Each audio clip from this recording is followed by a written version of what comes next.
Bom dia. Primeiramente, eu quero cumprimentar a doutora Marta Beltrame, que é sempre muito eficiente, muito atuante no Ministério Público do Rio Grande do Sul e agora presidente do nosso CEAF, que organizou esse ciclo de palestras muito oportuno na área do direito civil, especialmente na família e sucessões, para termos uma nova visão da atuação do Ministério Público nesta área.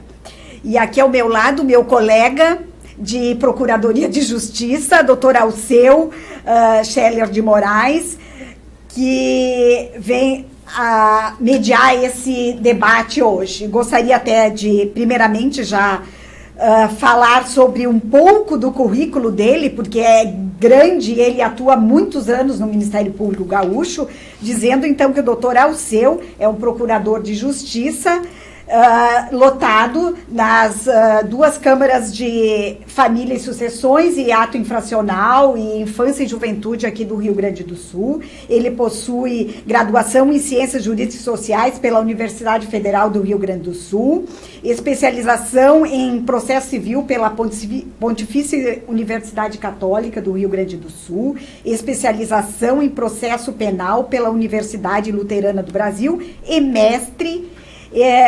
mestrado em Direito pela Universidade do Vale do Rio dos Sinos.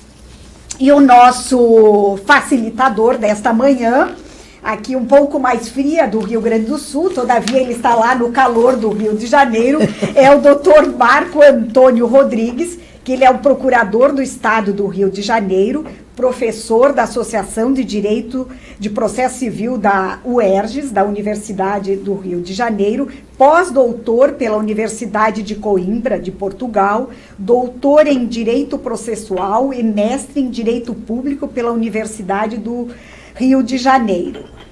E pela International Dispute Resolution, pela King's College de Londres. Professor de curso de pós-graduação no Brasil e também da nossa Fundação Escola do Ministério Público do Rio Grande do Sul. Dito isso, eu quero também me dirigir aos colegas, aos funcionários, aos que estão nesta manhã, que é a primeira manhã mais fria do Rio Grande do Sul, nos prestigiando neste evento. Dito isso, já passo a palavra ao doutor Alceu. Bom, um bom dia, né? Realmente hoje é um dia que amanheceu típico do Rio Grande do Sul de outono, assim, maravilhoso para o meu gosto, né? Quero congratular com o doutor Marco, professor Marco, é um prazer, né, conhecê-lo aqui nessa ocasião. É uma grande honra voltar ao CEAF, né? Já tive a honra de ser diretor aqui, a doutora Marta, atual diretora, gentilmente me convidou para voltar e eu aproveitei até para rever aqui a casa, da qual eu tenho muita saudade, né? A Heloísa, bom, nós convivemos diuturnamente, né, um pouco distantes com essa história de Covid aí, a gente está mais no virtual, mas também nos encontramos e a Heloísa é uma colega maravilhosa, é muito combativa, né? Então, meu caro professor, eu gostaria de ouvi-lo, então, né? Estamos ansiosos aqui, eu principalmente. Bom dia a todas e todos. Quero contar aqui a doutora Heloísa, que eu fiz aqui no Ministério Público do Rio Grande do Sul hoje, para a gente tratar aí de um assunto que me é tão caro, que é o tema do inventário e partilha, e especialmente pensando no papel do Ministério Público no inventário e na partilha. Fiquem, se quiserem, também aqui dialogar com a nossa fala, vai ser aí um prazer. O que ficar melhor para vocês, ou se preferirem depois fazer comentários, como ficar melhor. Bom, mas aqui esse é um tema, né, como até tem um amigo com quem eu escrevi, que também é gaúcho, a gente escreveu um livro de inventário e partilha junto.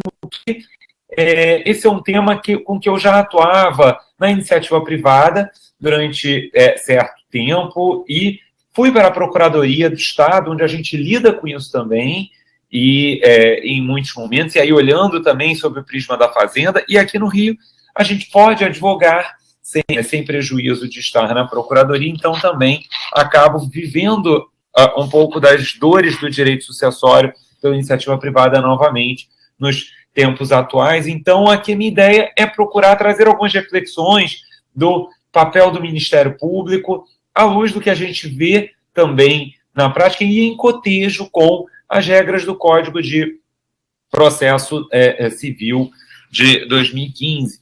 E, bom, quando a gente pensa no inventário e na partilha, a gente sabe que o Código de Processo Civil, ele traz aí a previsão de alguns procedimentos especiais para o inventário e partilha, até como forma de adaptabilidade da tutela jurisdicional às circunstâncias concretas. Estamos falando de um procedimento para verificação de bens, direitos, herdeiros, de modo a termos a transmissão individualizada dos bens aos herdeiros, até porque sabemos que a sucessão se dá com a morte, porém o procedimento de inventário faz essa transmissão individualizada. Bom, e se de um lado a gente tem aqui esse procedimento numa tutela, sobretudo, às figuras dos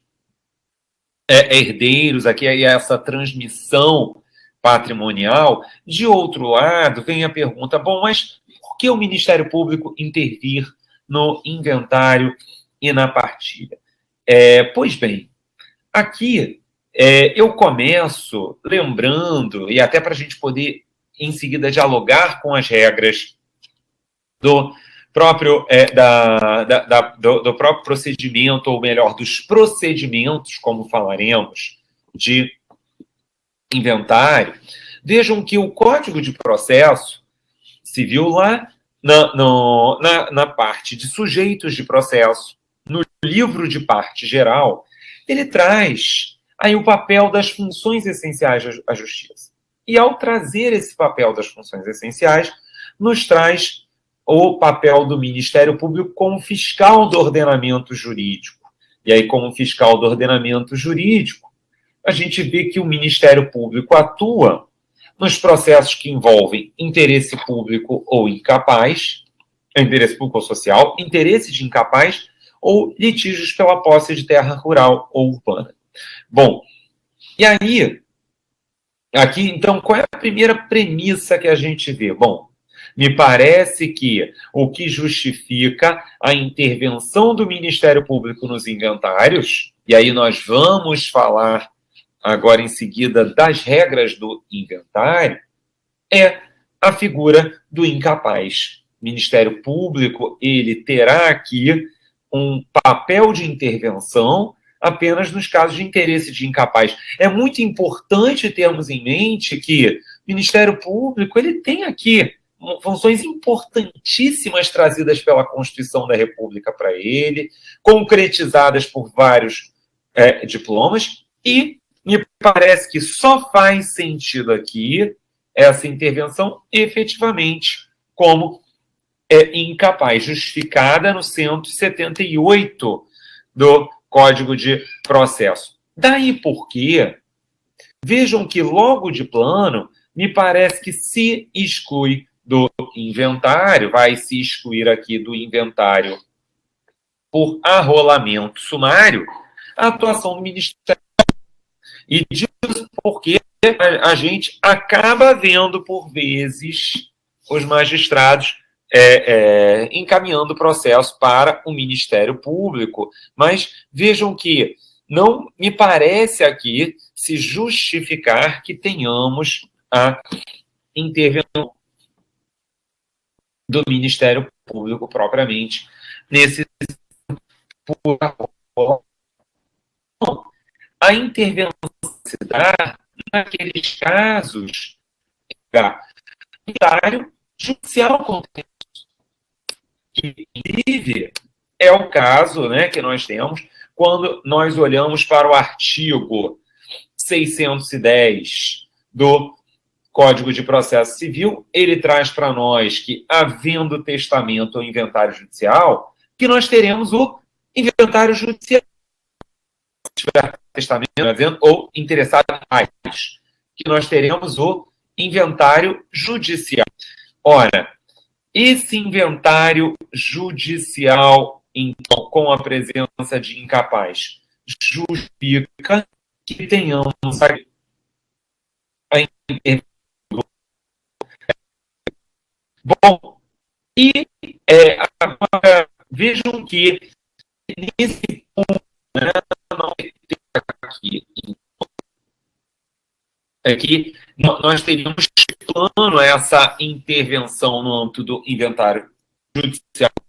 E também, vejam, nós vamos ter aqui, eventualmente, não podemos ter possibilidade de intervenção, inventário sumaríssimo, que é aquele inventário previsto no artigo 664 do Código de Processo Civil, o inventário do artigo 664 do Código de Processo, que é o inventário por arrolamento nos casos de bens do espólio de valor igual ou inferior a 1.000 salários mínimos. Então, se a gente tiver aqui, ele se dá por conta de um valor que seja menor dos bens. E aí, neste ponto, nós teremos, então, o inventário por arrolamento sumaríssimo. Aqui é sumaríssimo por conta, então, do montante em jogo. E, neste caso, pessoal, nós teremos também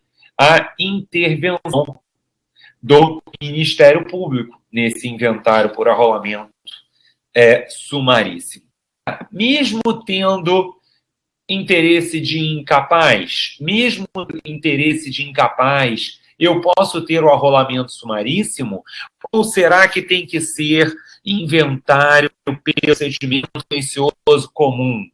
Bom, o Código, pessoal, ele é expresso sobre o assunto. O Código de Processo esclarece a questão no artigo 665. Estabelece que, se todas as partes concordarem, é possível que haja inventário por arrolamento sumaríssimo, ao mesmo tempo interesse incapaz. Mesmo havendo interesse de incapaz, nós teríamos, então, essa possibilidade de nós termos o inventário. Nesse caso, né, concordam todas as partes. Bom, incapaz tendo aqui um herdeiro. Na verdade, o representante do incapaz tem que estar de acordo, como os demais herdeiros também. E o Ministério Público aqui ouvido nessa hipótese. Bom, aí aqui uma questão interessante que eu queria comentar com vocês. Uma questão que já vi tendo debate, gente. Que é qual? É a questão relativa, vejam, uma questão aqui bem interessante, que é a questão relativa a se nós teríamos, eventualmente, uma possibilidade aqui de que a autonomia da vontade dos envolvidos suplantasse aqui o posicionamento do Ministério Público, se o juiz poderia ir contra aqui eventual entendimento do Ministério Público nessa hipótese. Por que eu digo isso, tá, gente? Por que eu estou trazendo esse problema e já me posicionarei para vocês? Porque nós sabemos que o Código de Processo Civil, ele teve um papel muito importante, o de 2015, no estímulo à autonomia da vontade dos litigantes. O Código estimula negócios jurídicos processuais. O Código nos traz uma cláusula geral de negócio processual no artigo 190, regulamenta uma série de negócios processuais típicos. E aí uma das discussões que surge é, bom, mas será que, se todos os herdeiros estão aqui concordando com isso, pode aqui o Ministério Público eventualmente discordar dessa ida do do inventário para um arrolamento sumaríssimo, para o processamento pelo arrolamento sumaríssimo? Bom, aqui, gente, na minha opinião, vejam, o papel do Ministério Público aqui, nesse caso, vem para a proteção ao interesse do incapaz. Daí porque me parece que nós temos aqui nessa hipótese, me parece que há aqui nessa hipótese uma primazia também da manifestação do Ministério Público. A autonomia da vontade por si só, ela não pode passar aqui pelo parecer ministerial que justificadamente entenda pela impossibilidade desse rito aqui de arrolamento sumaríssimo. Muito embora, vejam, né, é preciso aqui, evidentemente, né, eventual discordância aqui do Ministério Público, me parece que tem de ser justificada. Eventual discordância, ela terá aqui de ser justificada. Bom, mas na prática, pessoal, na prática, nós vamos ter aí a atuação, sobretudo, no inventário pelo procedimento comum contencioso, até porque o inventário por arrolamento sumaríssimo, ele já é de menor ocorrência prática, e o por arrolamento sumário, como eu dizia, me parece que foge aqui do papel do Ministério Público, e mesmo porque, né, a gente não pode esquecer, o arrolamento sumário, com a desjudicialização do inventário consensual, desde a reforma de 2007 ao antigo Código de Processo, o arrolamento sumário, nós sabemos que ele caiu muito a sua incidência prática.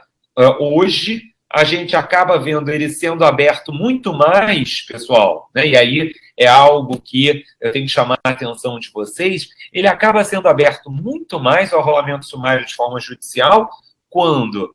Para, muitas vezes, os herdeiros evitarem o pagamento do imposto desde logo. Porque se eles fossem fazer pela via extrajudicial, pessoal, eles iam ter que pagar esse imposto nos 60 dias. Então, eles abrem o arrolamento judicial sumário, por quê? Para ganhar tempo. Muitas vezes eles pedem suspensão do processo, exatamente para ganhar tempo ali para pagamento do imposto de transmissão.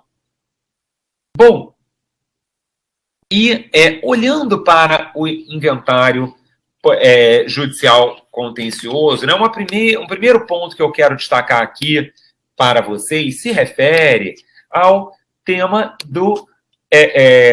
da legitimidade para requerer inventário. Vejam que o artigo 616 do Código de Processo, trata de quem possui legitimidade para requerer um inventário. E vejam que o Ministério Público é um dos legitimados. O Ministério Público será um dos legitimados para tanto. Bom, nesse sentido, vem então aqui uma questão, mas o Ministério Público, será que essa sua legitimidade, será que a legitimidade do Ministério Público, ela é uma legitimidade que vai se aplicar para qualquer inventário judicial? Não. Há aqui uma pertinência estabelecida em 116. A legitimidade, vejam, aquela premissa que eu trazia no início de minha fala, permeia todo o papel do MP no inventário e partilha, ao menos na minha opinião. Porque eu dizia, bom, vem em conjugação com o 178, inciso 2º do CPC, interesse de incapaz. E isso se reflete aqui no 616 do Código de Processo, porque o 616, ao prever a legitimidade do Ministério Público, prevê o Ministério Público havendo herdeiros incapazes. Vejam que a própria legitimidade para dar início ao inventário está ligada a termos aqui os herdeiros incapazes. Bom, será que o MP poderia requerer o início do inventário preocupado aqui, gente, com uma questão de arrecadação tributária?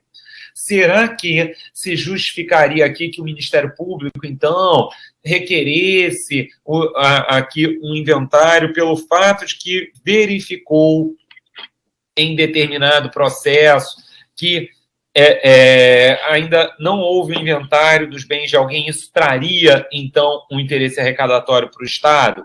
A meu ver, não. A meu ver, não. Por quê? Porque me parece que o artigo 616, ao trazer de forma expressa Ministério Público, vírgula, havendo herdeiros incapazes, traz uma pertinência temática expressa para essa propositura do inventário. E até porque o Estado, gente, ele vai ser aqui legitimado, eventualmente, a requerer o inventário também. Aqui, na verdade, se for o caso, para fins de arrecadação tributária, gente, a Fazenda Pública também tem legitimidade para o requerimento do inventário. Nada impede que ela faça. E a Fazenda Pública, por exemplo, não está sabendo que desse fato aí de que houve a morte, de que há bens a transmitir, a se individualmente para pagar de imposto. Será que o que o Ministério Público poderia fazer aqui? Bom, na minha opinião, aqui nada impediria que, quando o Ministério Público tomou ciência disso em um processo, o que lhe justificaria, né, aqui avaliar se é caso de requerer o inventário, que oficie a Fazenda Pública, que oficie aqui para lhe dar ciência, ou que peça ao juízo que oficie a Fazenda para ciência. Acho que, inclusive, pessoal, isso condiz com a ação processual que o Código traz no artigo 6º entre as instituições.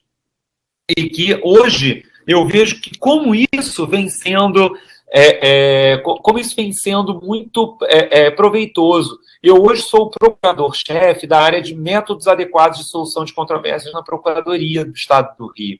E nós vemos, olha, é tão interessante a parceria entre Ministério Público e Procuradoria do Estado, pensando casos complexos, para que juntos tentemos aqui construir uma solução.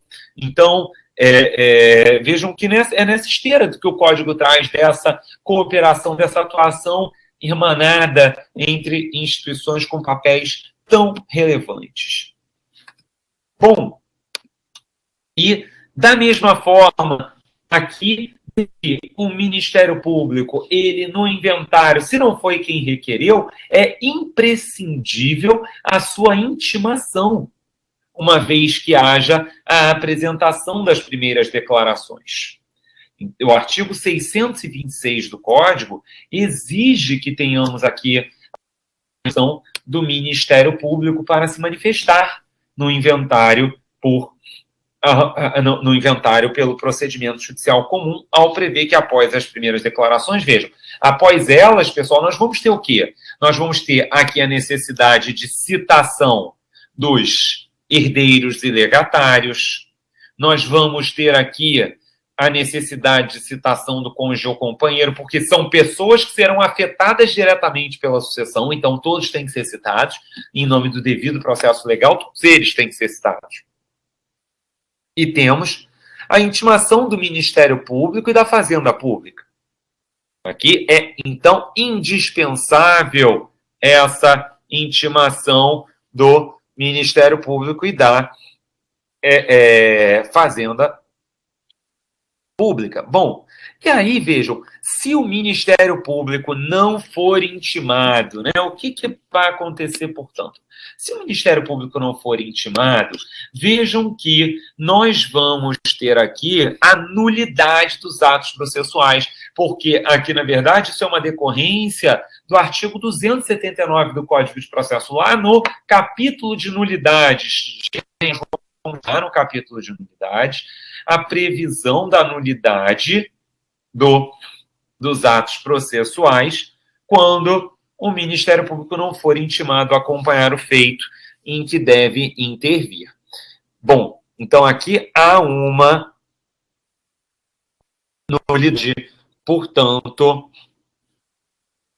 desses atos. Nós vamos ter aqui, então, essa nulidade dos atos praticados sem a participação do Ministério Público. Bom, mas aí vem uma questão, né? Bom, mas essa nulidade, como ela deve ser analisada? Bom, até vejam que, inclusive aqui, né, para a gente poder estar aqui hoje, procurei, inclusive, pesquisas julgados do Tribunal de Justiça do Rio Grande do Sul, onde aqui os colegas e as colegas atuam, e a gente vê que o entendimento do TJ do Rio Grande do Sul é esse também, de que é preciso que tenhamos aqui essa intimação sob pena de nulidade. E aí, com isso, pessoal, né, com essa nulidade, nós temos o retorno do processo ao momento da intimação para se manifestar sobre as primeiras declarações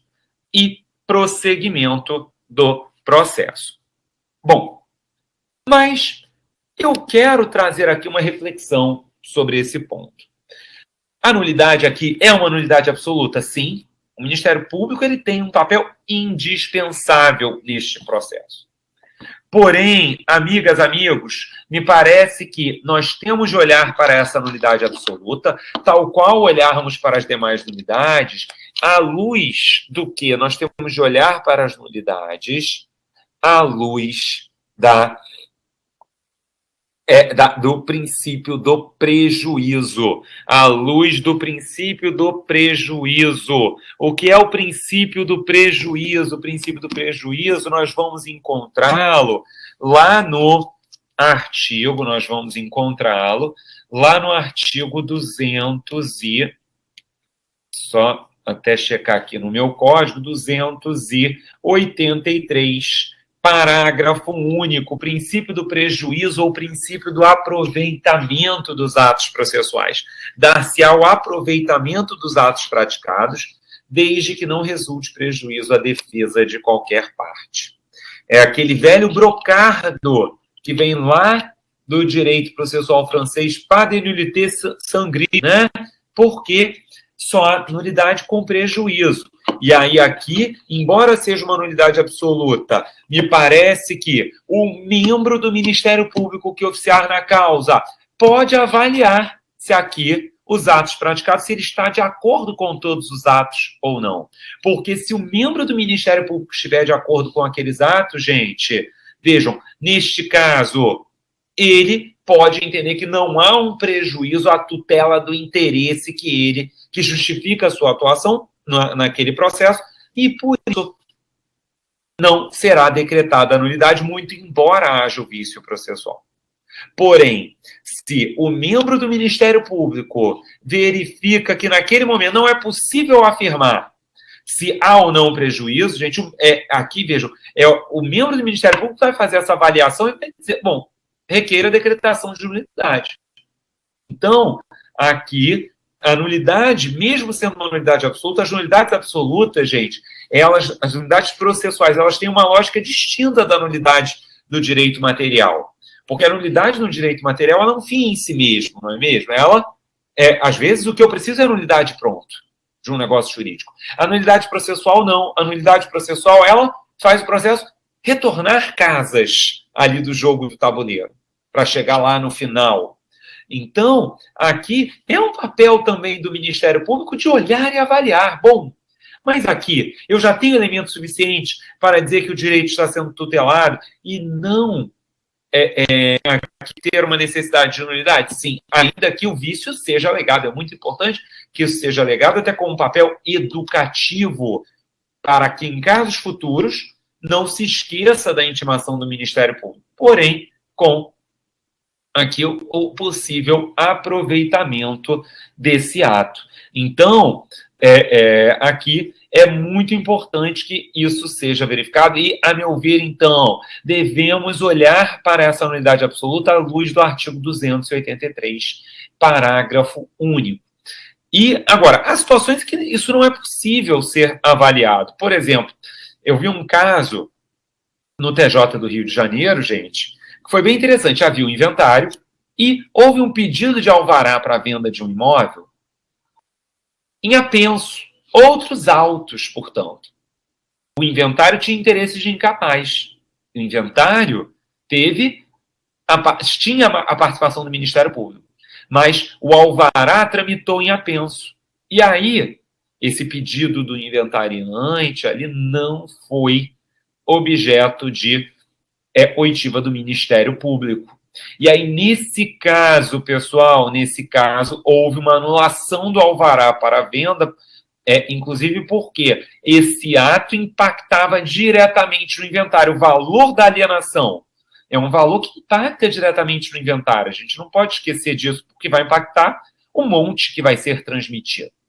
E aí, entendeu aqui o Ministério Público que havia uma nulidade e o Tribunal de Justiça do Rio de Janeiro também, assim, entendeu, anulando. Até porque, pessoal, aqui, vejam, poderia ser, inclusive, haver uma alienação por um preço muito reduzido. Inclusive, essa era uma das alegações do Ministério Público na hipótese concreta. Olha, esse valor de alienação não é um valor que aqui pareça suficiente, não parece suficiente, e por isso nós teríamos aqui essa nulidade. Então, o prejuízo ele é analisado sempre à luz do caso concreto, mas me parece que nós temos aqui de olhar sempre, né, que na dúvida o prejuízo aqui se presume, ou pelo menos a necessidade de verificação do prejuízo se impõe para que se anulem os atos e haja a atuação do Ministério Público.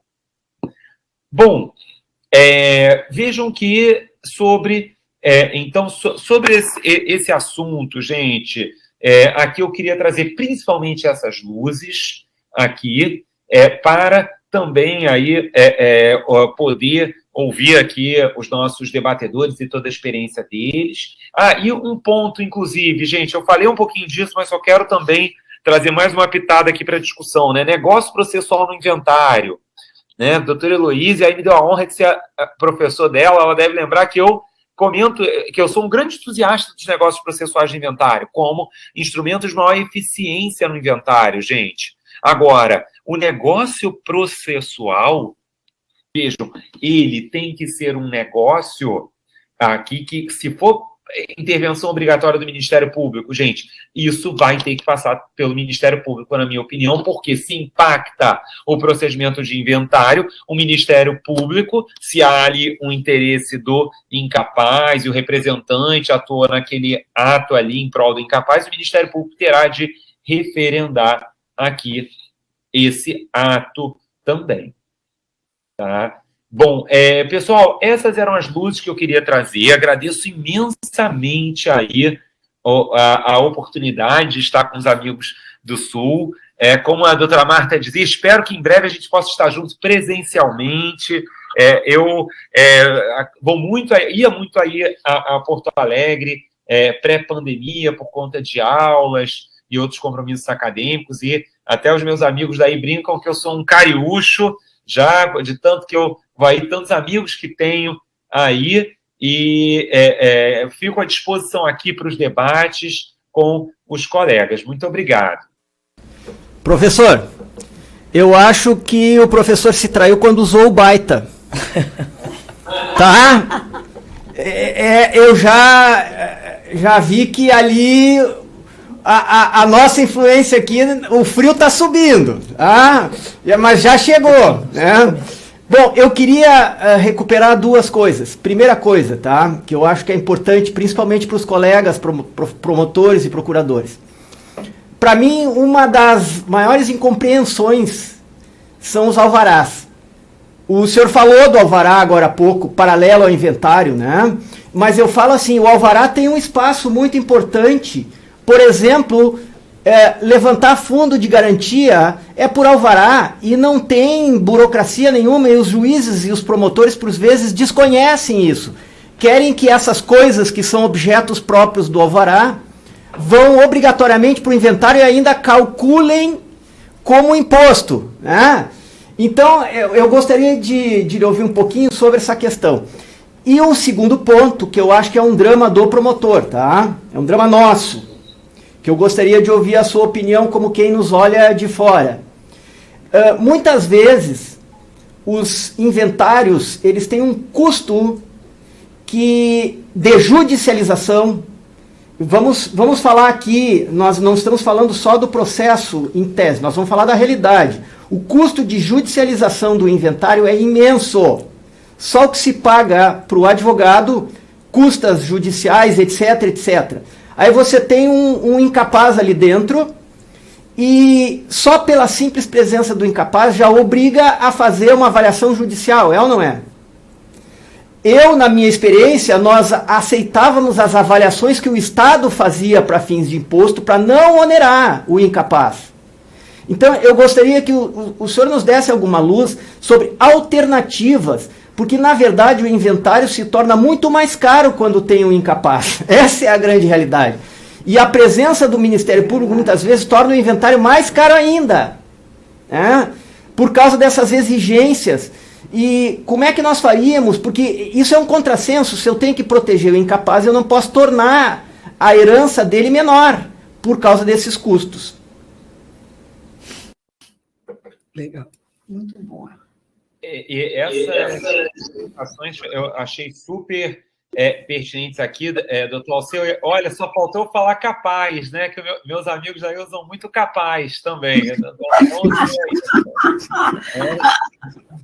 Mas aqui, quanto à segunda... vou começar pelo segundo questionamento. Realmente, isso é uma angústia. Quando a gente pensa em acesso à justiça, né, doutor Alceu, eu acho que fica uma angústia, porque a gente já tem um imposto de transmissão, que é levado em muitos estados no estado máximo, né, nos 8% aqui. A gente tem custas, e há tribunais em que as custas são elevadíssimas. Então, isso daí cria um ônus muito elevado e, como o colega colocava, quando eu tenho capazes, aqui capazes, em tese, eles podem fazer desjudicializado esse inventário por meio da escritura pública, vai ser muito mais barato, né? Bom, primeiro aqui, né? Nesse ponto, eu aqui concordo, partindo dessa angústia e concordo com suas constatações, e penso aqui que, nesse ponto, o Ministério Público tem um papel também importante de pensar, até dentro dessa tutela do incapaz, doutor Alceu, como é que eu posso, dentro da tutela do incapaz, reduzir esses custos? E acho que aceitar a avaliação já trazida pelo Estado, eu acho ótimo, porque se é uma avaliação de um servidor público, gente, nós estamos falando de uma avaliação de alguém que, pelas regras do próprio direito civil e do processo civil, tem uma presunção de legitimidade de suas afirmações. Então, por exemplo, até na própria procuradoria mesmo, às vezes, eu via situações em que havia um laudo de médico do Estado, por exemplo, e aí, às vezes, o próprio assistente técnico da procuradoria falava, olha, mas é laudo de médico do Estado, meu colega aqui, tal qual como eu, médico do Estado, né? Então, a gente vê que é preciso que a gente também pense em usar esses mecanismos e, mas isso traz um risco maior. Eu acho que o risco de erro na avaliação vai existir tanto do avaliador judicial como do avaliador do Estado. Então, a gente tem que pensar aqui realmente em como reduzir custos. Essa sua pergunta, doutor Alceu, ela também me trouxe um ponto que eu já vi alguns casos. Outro dia até um colega me trouxe essa questão aqui e eu já vi casos ocorrendo. Até que ponto eu não poderia pensar aqui num inventário por arrolamento que fosse feito, até por escritura pública, né, que fosse feito mesmo com a presença de incapaz. Porque houve um caso aqui no Rio que, inclusive, assim, né, foi um caso bem interessante em que o Ministério Público ele concordou, porque foi apresentado no processo, olha, aqui o patrimônio é este, os valores são esses, isso será submetido ao Estado, até para fins de cálculo do imposto de transmissão, e pediu-se que isso fosse feito, então, via escritura pública. E o juízo do inventário aceitou, uma vez que o Ministério Público, verificando, né? Porque na prática, o que aconteceu ali, doutor Alceu? Na prática, foi apresentado praticamente, né, a minuta da escritura pública para o Ministério Público saber o que estava acontecendo ali, valores, etc. E o Ministério Público, então, se manifestou favoravelmente. O juízo, então, autorizou que fosse feito aquele inventário por escritura pública. E a gente teve aí notícias de dois casos desse, né? Isso não chegou ao tribunal, até porque os herdeiros estavam pedindo isso e o Ministério Público concordou, então, né? Isso ficou apenas em primeiro grau. Inclusive, um caso até de uma pessoa conhecida, conhecida no sentido de ser uma pessoa relativamente famosa. E, nesse ponto, né? A gente... Eu acho que isso é possível? Eu acho que sim. E o Ministério Público pensar em como mais bem tutelar o interesse do incapaz. E essa pode ser a melhor forma. Eu acho que a gente não pode, aqui, amarrar também o membro do MP. Ele não pode ser infantilizado. Ele tem que atuar só aqui desta maneira. Não, mas se o membro do MP verificou ali que vai ser a melhor forma, veja, o que o Código, a Constituição trazem é que o MP seja uma instituição para defesa desses interesses. Não que a forma de defesa tem que ser o inventário judicial. E, quanto à sua primeira pergunta, no início picotou, só para confirmar, a sua pergunta, ela diz respeito ao alvará como ele que é para levantar resíduos e tal. E, inclusive, envolve, assim, por exemplo, alvarás de bens de pequeno valor. Eu peguei agora há pouco um automóvel que tinha um herdeiro incapaz. Bom, só a avaliação desse automóvel, que custava 7, 8 mil reais, era uma sucata, já não tinha nenhum sentido. Então se usou parâmetros da internet ali, até o próprio... Aquele site que tem as avaliações dos automóveis e das motos, né? E aquilo, se nós usamos aquilo, eu concordei, o juiz também, e aquilo foi o parâmetro para o alvará. Inclusive, a margem daquele bem, que é o único bem que sobrou, são pessoas pobres, inclusive, vieram com a Defensoria Pública. Aquilo ali não atinge o mínimo para dar a base para imposição de imposto de transmissão. Mas a maioria na minha Câmara, eles não autorizam. Pois é. Tem que abrir. Tem que abrir inventário para um automóvel sucata. Exatamente. Eles não autorizam. É sério, o automóvel, eu acho até que era o acidente onde faleceu o sujeito, né? Então, assim, a família ainda tem que engolir mais essa, quer dizer, poxa... E sem o alvará, ela não vai conseguir transferir o bem e nem vender. Não, mas vai abrir um inventário. É o que eu digo, tem que viabilizar a justiça, exatamente, senão não vai conseguir. Concordo plenamente. Eu acho que é preciso que nós pensemos o processo, gente, e o inventário, a tutela do incapaz, pensando aqui no papel de vocês, é preciso que nós pensemos isso à luz, e aqui estou usando a informalidade aqui com os colegas, já chamando de vocês, por favor, e por favor, façam o mesmo aqui comigo, tá? Mas eu penso que precisamos olhar à luz das novas tecnologias e à luz da realidade. Até, doutor Alceu, quando você falava de avaliação, né, logo eu pensei na tabela FIP, e aí você falou da questão do site da tabela FIP, né, porque eu fiquei pensando, eu trabalhei 5 anos como fiscal na Procuradoria, e aí, veja, se eu fosse ficar pedindo avaliação de automóvel para poder fazer aqui a penhora, poder calcular o que eventualmente estava garantido, isso iam ser meses, ainda mais que em execução fiscal, gente. A vara de execução fiscal da capital era uma vara só, para execuções do Estado, com mais de 100 mil processos. Qual era a chance aqui, né, de nós termos isso sendo realizado em tempo célere, né? Então, dou esse exemplo, olhando para a execução fiscal, mas para dizer, tem tabelas que são conhecidas no mercado, como esse exemplo que vocês davam, que não pode ser utilizado isso. Então, pensar à luz da realidade. É pensarmos também, falta, às vezes, nós fazemos análise econômica do processo. Por exemplo, a tabela do IPEA, que ainda era de 2012, dizia que o custo de um processo judicial era de quase R$ 5.000. Imaginem quanto isso já chegou hoje, né? Bom, será que vale a pena aqui eu exigir uma avaliação judicial num valor inferior ao custo do processo judicial, né, de um bem que seja sabidamente valor inferior? Isso me parece que é um absurdo, né, que nós teríamos aqui. Doutor Marco Antônio, eu quero aproveitar os seus conhecimentos para falar, então, e a atuação do Ministério Público quando tem testamento, na abertura, no acompanhamento do cumprimento ou não. E depois nós temos mais uma pergunta de um colega aqui que colocou no nosso chat.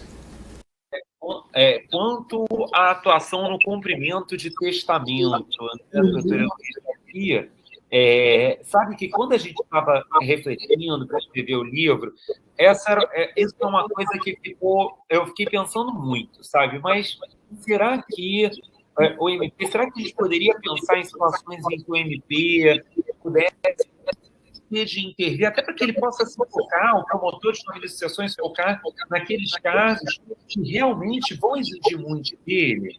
Bom, eu até fiquei pensando no seguinte: bom, há testamentos que às vezes não tem disposição patrimonial nenhuma, né? Por exemplo, um testamento apenas de indicação de um inventariante, mas eu acho que aqui o Ministério Público intervir nesse testamento, nesse cumprimento de testamento, na verdade, acho que é uma forma de proteção aqui às disposições de última vontade sejam controladas também pelo Ministério.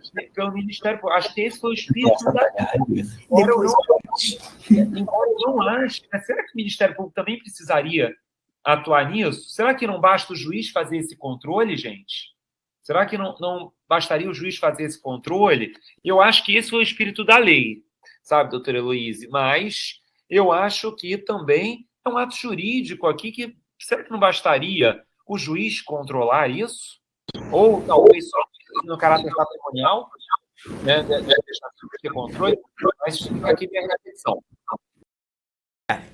Meu caro professor, eu conversava até com a Heloísa aqui antes.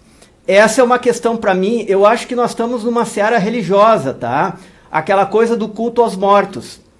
Porque, é sério, porque isso é um tabu aqui para nós. Eu sempre atuo nos inventários, nos testamentos. Aí tem os codicilos, que a gente chama de crocodilo, né? E coisas do gênero. Tudo nós atuamos. Mas, no fundo, o que tem dentro de um testamento? Qual é a essência de um testamento? Né? Tirando aquelas questões que envolvem deserdação, que envolvem reconhecimento de paternidade ou coisa do gênero, isso sim, mas aí já não é exatamente um testamento de partilha, tá? Não é um testamento de herança, é um testamento de outras questões, de filiação, por exemplo, né? De reconhecimento de filiação. Tirando isso, o que nós temos? Testamento é patrimonial. E por que a vontade do morto o sujeito, inclusive, nem vivo está. Se ele está morto, parece que nós ficamos tutelando aquilo que os próprios herdeiros podem renunciar, inclusive. Então, eu não entendo. Eu continuo atuando hoje, mas confesso que é muito mais por uma coisa assim meio religiosa, sabe? Um respeito aos mortos, propriamente, né? Mas eu gostei de ver a sua consideração, a sua crítica, porque, de fato, a questão é essencialmente patrimonial. Concordo, doutor Alceu. Eu achei interessante essa sua comparação do culto aos mortos, porque será que aqui, né, parece que o testamento, né, veja, já tem o juiz controlando, será que o Ministério Público precisa controlar tudo isso, né? Eu também acho que não faz muito sentido, embora eu entenda a lógica por trás disso, mas não acho que seria necessário. Professor Marco Antônio, o colega Daniel Cosa Bruno, ele faz a seguinte indagação: qual é a posição do palestrante a respeito de recursos em planos de previdência, se devem ou não ser colacionados ao inventário. Porque o Estado quer, porque ele quer tributar. Só que já teve decisão que isso não tem tributação. Boa questão aqui do doutor Daniel. Eu acho aqui, né, foi bem que a doutora Luiz colocava, né, o Estado, ele quer sempre que possível tentar tributar o máximo que puder, né, mas o previdência, aqui para mim, no caso do VGBL, eu acho que a gente precisa olhar para a natureza jurídica dos planos, né, no caso do VGBL, ele acaba assumindo uma natureza de seguro, até na linha do que o STJ entende, e por isso ele não entraria no inventário, então não estaria sujeito à tributação, e seria, no caso, para mim, a melhor posição, o PGBL tem natureza diferente. O PGBL, para mim, não ia entrar no inventário. No início desse ano, doutor Heloísa, doutor Daniel, doutor Alceu, a gente teve um julgado do STJ falando, inclusive, sobre o PGBL. E aí entenderam que, na verdade, o PGBL ele teria aí uma semelhança a um investimento tradicional e esse valor teria que entrar na sucessão. Até o julgado em si, gente, quando a gente olha lá para a emenda, é aquela história, né? A gente ainda precisa caminhar para melhorar a questão de como emendar, até porque o sistema de precedentes hoje ele é cada vez mais importante no nosso sistema, sobretudo a partir do Código de 2015, mas aí até o próprio teor do julgado que vai nos ajudar a entender melhor. Mas eles entenderam, olha, o PGBL não entra no... o PGBL, perdão, entra no inventário porque teria uma natureza aqui de investimento. Ele se operaria como um verdadeiro investimento. Nessa história do PGBL, VGBL, eu conto uma experiência até... Só para finalizarmos aqui, doutor, professor. Os bancos orientam a que a gente coloque beneficiário, porque se tem beneficiário, eles pagam direto para o beneficiário. É só comprovar o óbito. E essa orientação é muito engraçada, porque no caso, era uma parente minha, ela não queria botar nenhum beneficiário. E a gerenta da conta ficou questionando ela, eu estava presente ali, né? Questionando, mas a senhora precisa colocar, porque senão, aí é que vem, tem que ir para o inventário. Só que ter que ir para o inventário não é propriamente para partilhar, mas é para definir quem são os que recebem. Então, porque no caso de não haver identificação, aplica-se aos herdeiros que são reconhecidos em juízo, né? Então, só para definir os herdeiros, mas não para fazer partilha no inventário. É engraçado isso, e a gerente orientava. Que se você não fizer isso, desculpa, corre o risco de no inventário haver esse problema que o professor ressaltou aí.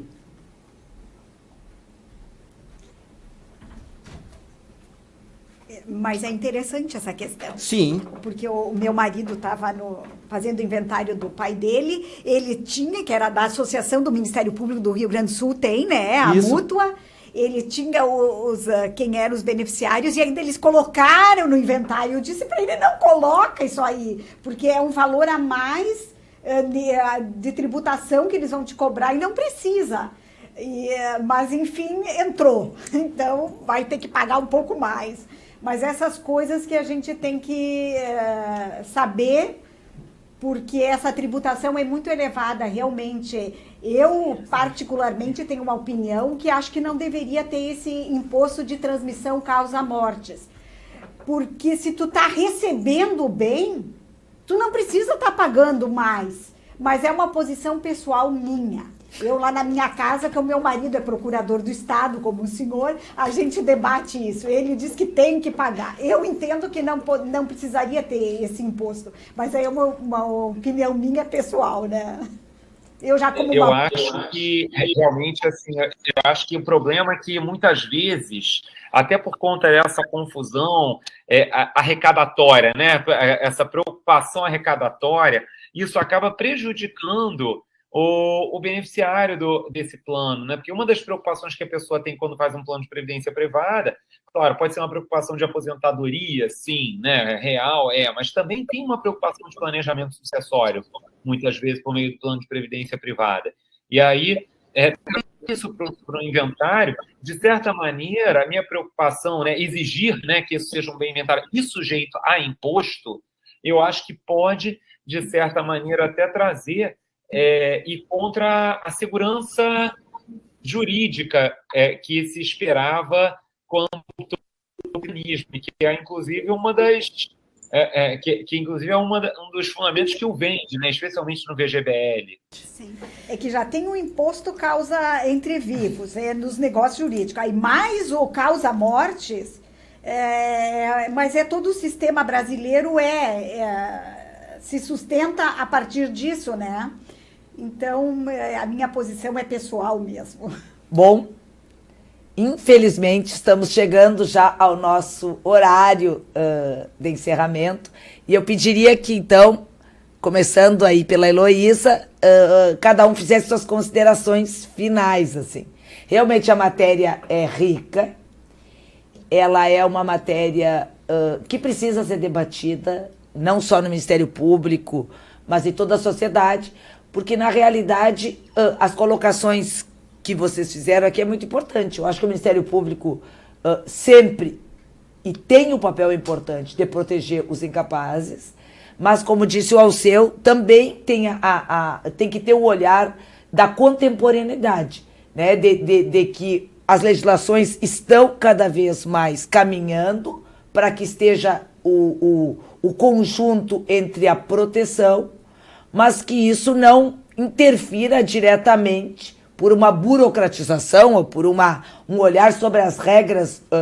Estamos entre o senhor Procurador de Estado, nós, o Ministério Público, para que a gente não fique preso às regras e venha prejudicar por um excesso, às vezes, de cautela, para que prejudique realmente e diminua pelo custo justamente ao patrimônio que se pretende proteger. Doutora Heloísa, considerações finais, infelizmente. Pois é, verdade. Foi muito bom participar desse encontro. Doutor Marco Antônio, obrigada. É sempre muito bom ouvi-lo, os seus conhecimentos, e participar aqui à mesa com o meu colega Alceu, doutor Alceu, e a doutora Marta. Quero agradecer, e aos colegas que estão, e os servidores que estão no online. Então, muito obrigada e bom dia. Eu também queria agradecer mais uma vez a Marta ao convite, né? E esse convite aqui para mim teve uma função dupla. Primeiro, estar aqui presente, né? E poder participar aqui com o professor Marco e com a Heloísa. Mas a segunda função foi me trazer de volta a essa casa. E eu mais uma vez quero dizer que para mim essa é uma grande alegria, retornar aqui ao CEAF, né? É uma das coisas que o nosso Ministério Público aqui tem, né? Que é a preocupação com a capacitação, com o ensino, com o aperfeiçoamento funcional, e essa casa aqui é o lugar de excelência. E aí, dizer que foi uma satisfação imensa, professor Marco, trabalhar aqui, participar, debater e lhe provocar, e gostei muito de lhe ouvir, e espero, então, não só para lhe conhecer pessoalmente, mas também para comer um churrasco, né? Porque se o churrasco for aqui patrocinado pelo CEF, será muito bem-vindo, né? É uma coisa muito bacana. E aprender mais algumas palavras gaúchas. Sem dúvida, né? Daqui para frente o frio vai ajudar. É verdade. Eu também quero agradecer muito essa oportunidade. Foi uma manhã muito agradável aqui ao lado de vocês. E fico muito feliz, especialmente ouvido e ver um Ministério Público que pensa o processo de inventário à luz da realidade, né? A gente ver aqui colegas que estão comprometidos com a questão e pensando não só amarrados em que tem que ser de tal maneira, porque sempre foi assim. E a gente precisa realmente de membros do Ministério Público que pensem como os colegas que estavam comigo aqui na mesa hoje. Já protestem, então, aí pelo nosso churrasco numa próxima, e espero que o frio que está aí suba para cá, porque aqui eu só estou conseguindo estar de paletó porque eu estou com o ar ligado. Professor Marco, foi realmente um prazer, e quem quiser conhecer mais, né, como a doutora Heloísa, o professor Marco, ele faz parte do corpo da nossa FMP aí, na especialização do direito de família, né, junto que esse evento aqui está sendo também auxiliado aí, está auxiliando o CEAF aqui, o professor Conrado, em nos indicar excelentes nomes e nos proporcionar aqui esse contato com excelentes nomes do direito de família e sucessões. Muito obrigada e uma boa tarde a todos.